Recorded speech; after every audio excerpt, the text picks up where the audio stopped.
Okay, we're here for the final interview of the Catalyst season. It's premiere season with Professor Jane Lewis. Sorry, excuse me. The head of life sciences, the dean of life sciences. So, Jane, why don't you tell us a little bit about yourself?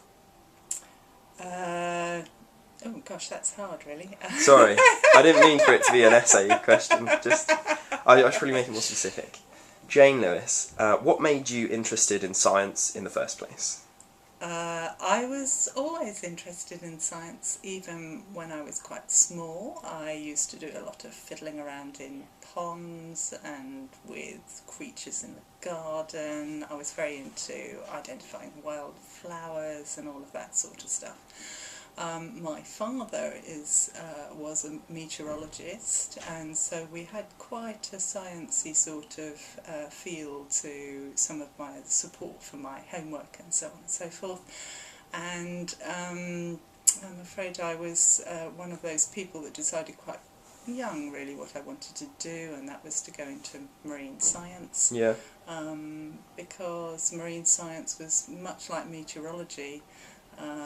In the numeracy, the quantitative aspects of it, but also there was a lot of qualitative aspects to identifying organisms and all of that sort of stuff. And it's cool.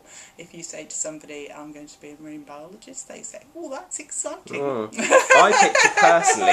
I picture flip-flops and goggles and stuff. Absolutely. And swimming around under the water. Surfing, diving. Not a whole lot of writing up stuff. No. That's what excites me about that side of science. Indeed. But I have to tell you that...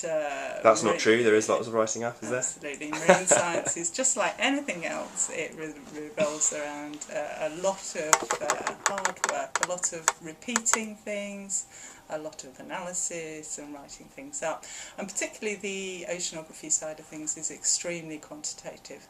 So all the worst bits of hydrology, all the worst chemistry that you can possibly imagine. Yep.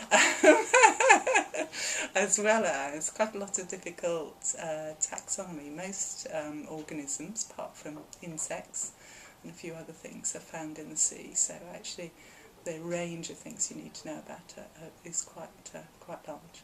So, right. And so you did your BSc in Bangor and in North Wales? North Wales, indeed. And that was in oceanography and marine biology, like joint honours, was it? Joint honours, I'm afraid. Right. Total nightmare. You think you have a lot of exams? So, I had 14 finals. Oh wow, that's a lot.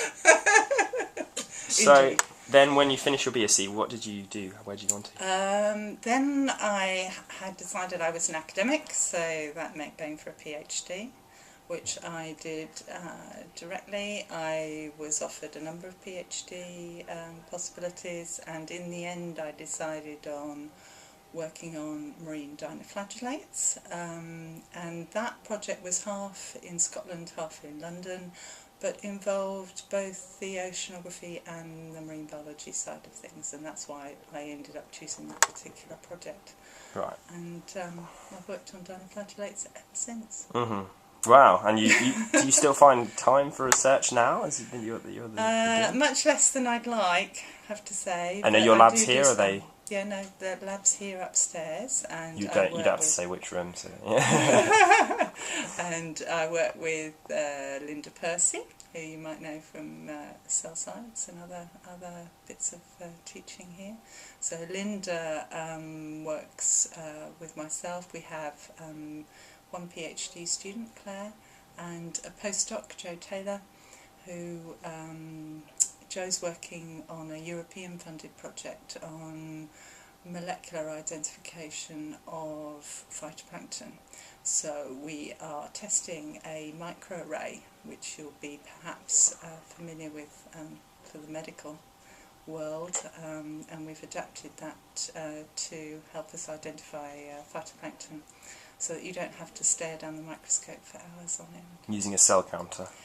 Or not? Using a cell counter, yeah. So you're not counting cells? No, we're not counting cells anymore. We're trying to do it automatically, but it's not quite as easy as it sounds. It sounds quite complex anyway. It is, yeah. Yeah. I mean, in an average phytoplankton sample, you've probably got between 50 and 100 species. Yeah. Wow. So that's why microarrays would be a good way to go, because you've got everything on one chip. But it's tough. Yeah.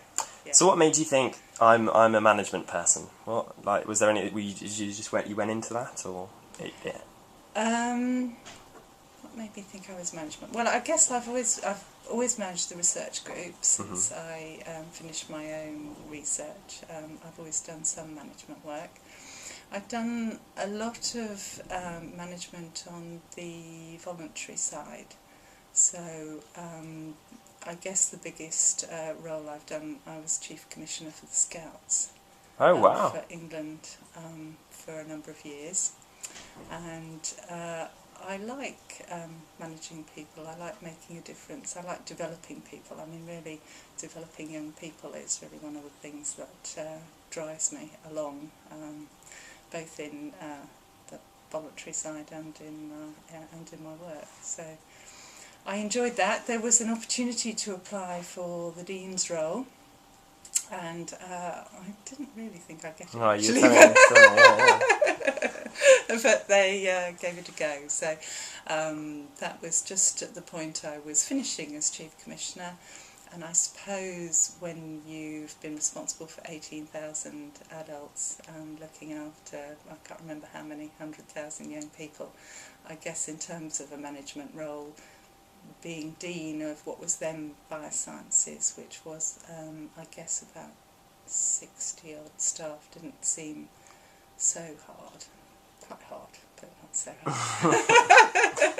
Okay, interesting. So, I mean, what are your favourite things about this job? Favourite things about this job? When students do well and they get jobs or awards or get papers, things like that. When staff do well, when we get grants in, when they produce papers, when they have successes. I love our presentation day, the degree ceremony day, when we give things. Those are all really positive things. You can see real achievements there. Leaps forward. I love hearing from students who've got jobs, moved on, doing new things, and that's great, hearing from people when they've left here, and is that a hint? See where they're totally. Okay, cool. No, I mean, it's just really good to see, sometimes, because individual days are very hard, and when you've done a lot of lecturing, or you've been in loads of meetings in my case, or whatever, individual days can be quite difficult, and this time of the year you turn into a reading machine, because you're just reading things, marking things and all the rest of it, and it's good when you can see the outputs of all of those endeavours. It must be fantastic. That's good. Oh, cool. Okay, so you said that science came from like your father and mother. Do you think you're going to pass it down to your kids? Probably not. I think. Not my eldest, no. She's good. I think, I don't know, the closest she might get to science would be archaeology type stuff. Oh, right, okay, cool. Yeah, that sort of, so that's got some science in it, I guess. Nice. My youngest, probably. Yeah? Probably. They're quite an influence. She's quite young yet, but... Oh, I see. Okay, nice. You're moulding her. She's showing all the leanings.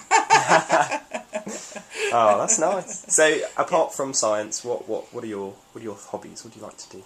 My hobbies, well, apart from the Scouts, I do you still do a little part bit of the about. Scouts? Yeah, I'm still engaged with them, but not as anywhere near as much as I used to be. I love messing around in my garden.